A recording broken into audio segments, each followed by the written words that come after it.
Assalamualaikum warahmatullahi wabarakatuh. Hello students, how are you today? I hope you are fine and ready to study English with me. In this video lessons, we are going to study about modals. Do you know what is modals? Modals adalah kata kerja bantu yang apabila digunakan dalam kalimat maka harus menggunakan kata kerja bentuk pertama murni tanpa embel-embel. Tidak boleh menggunakan to infinitive atau kata kerja yang menggunakan to di depannya. Tidak juga menggunakan akhiran s. Tidak boleh juga menggunakan kata kerja berakhiran ing.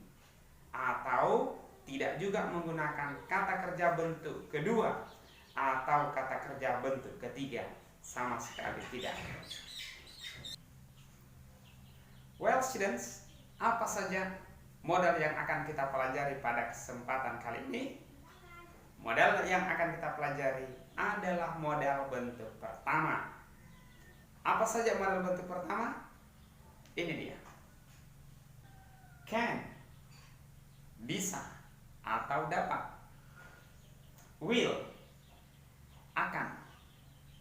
Shall, juga akan. May, boleh. Dan must, harus. Nah, selanjutnya mari kita masuk kepada contoh penggunaannya dalam kalimat. Ingat, sebelum masuk kepada contohnya, tadi sudah saya sampaikan bahwa kata kerjanya harus kata kerja bentuk pertama murni tanpa embel-embel. Kita masuk pada contoh kalimat positif. Number 1. You can come to my house. Kamu bisa datang ke rumahku. Number 2. I will accompany them. Saya akan menemani mereka. Number 3. They may borrow my book. Mereka boleh pinjam buku saya. Number 4. He must clean the classroom. Dia harus membersihkan ruangan kelas itu.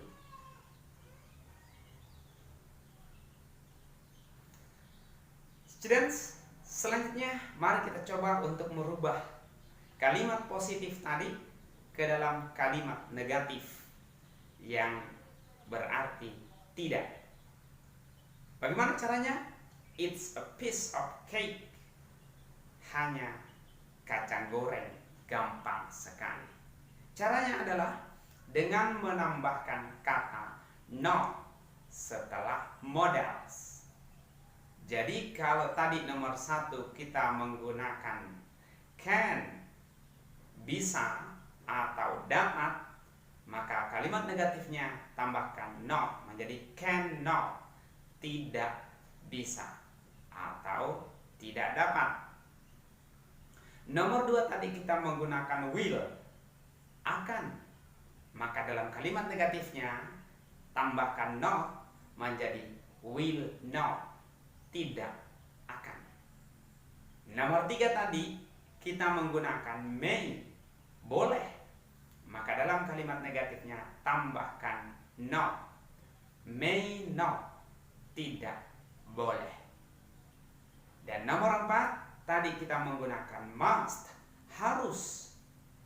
Dalam kalimat negatif tambahkan not, berarti must not, tidak harus. Mari kita lihat contoh dalam kalimat. Number 1. You cannot come to my house. Kamu tidak bisa datang ke rumahku. Number 2.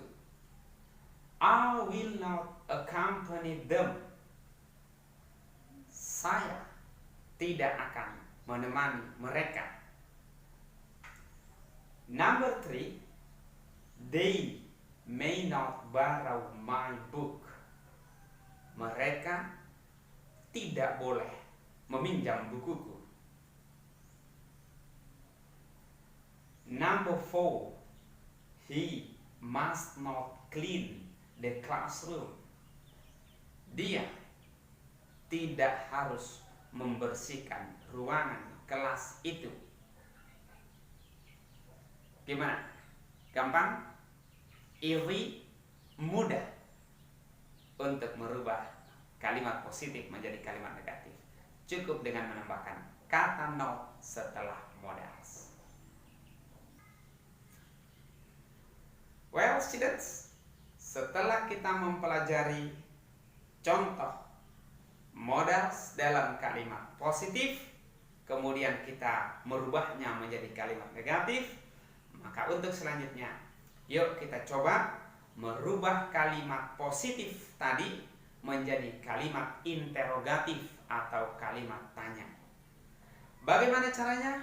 It's sekali lagi a piece of cake. Kacang goreng, gampang sekali. Kita cukup memindahkan posisi modals ke awal kalimat atau di depan subjek. Kalau kita lihat contoh dalam kalimat positif tadi, nomor 1 menggunakan you can, kamu bisa. Maka dalam kalimat interrogatif atau kalimat tanya, can di depan subjek menjadi can you, bisakah kamu. Kemudian nomor 2 dalam kalimat positif, contohnya tadi kita menggunakan I will, saya akan. Maka dalam kalimat interrogatif atau kalimat tanya, will di depan I atau di depan subjek menjadi will I, akankah saya. Kemudian nomor 3 dalam kalimat positif tadi kita menggunakan they may, mereka boleh. Dan kalimat interrogatifnya may harus di depan subjek menjadi may they, bolehkah mereka. Dan nomor 4 dalam kalimat positif tadi kita menggunakan he must, dia harus.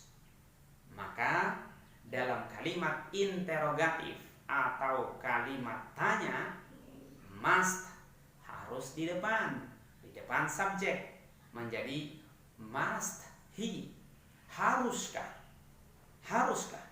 dia. Mari kita lihat contoh dalam kalimat. Number 1, can you come to my house? Bisakah kamu datang ke rumahku? Number 2, will I accompany them? Akankah saya menemani mereka? And number 3, nomor 3, may they borrow my book? Bolehkah mereka meminjam bukuku? And number 4, must he clean the classroom? Haruskah dia membersihkan ruangan kelas itu? Gimana? Gampang? Easy? No problem, I think. It's easy to understand the use of modals either in positive sentence, negative sentence, or in interrogative sentence. Saya kira sangat mudah, sangat gampang sekali untuk memahami penggunaan modals baik dalam kalimat positif, kalimat negatif, maupun dalam kalimat tanya. Okay, students, as the last sections of these video lessons, I will give you duty or challenge. Saya kasih kamu tugas atau tantangan. Please try to make 2 sentences in positive sentence, and then the positive sentences you change into negative sentences, and then the positive sentences also you change into interrogative sentences. Oke, adik-adik pelajar, sebagai penutup daripada video pembelajaran ini, saya kasih kalian tugas atau tantangan. Silahkan buat 2 kalimat positif, kemudian kalian rubah kalimat positif itu menjadi negatif, kemudian rubah pula kalimat positif itu menjadi kalimat interrogatif atau kalimat tanya. See you in the next lessons. Bye. Assalamualaikum warahmatullahi wabarakatuh.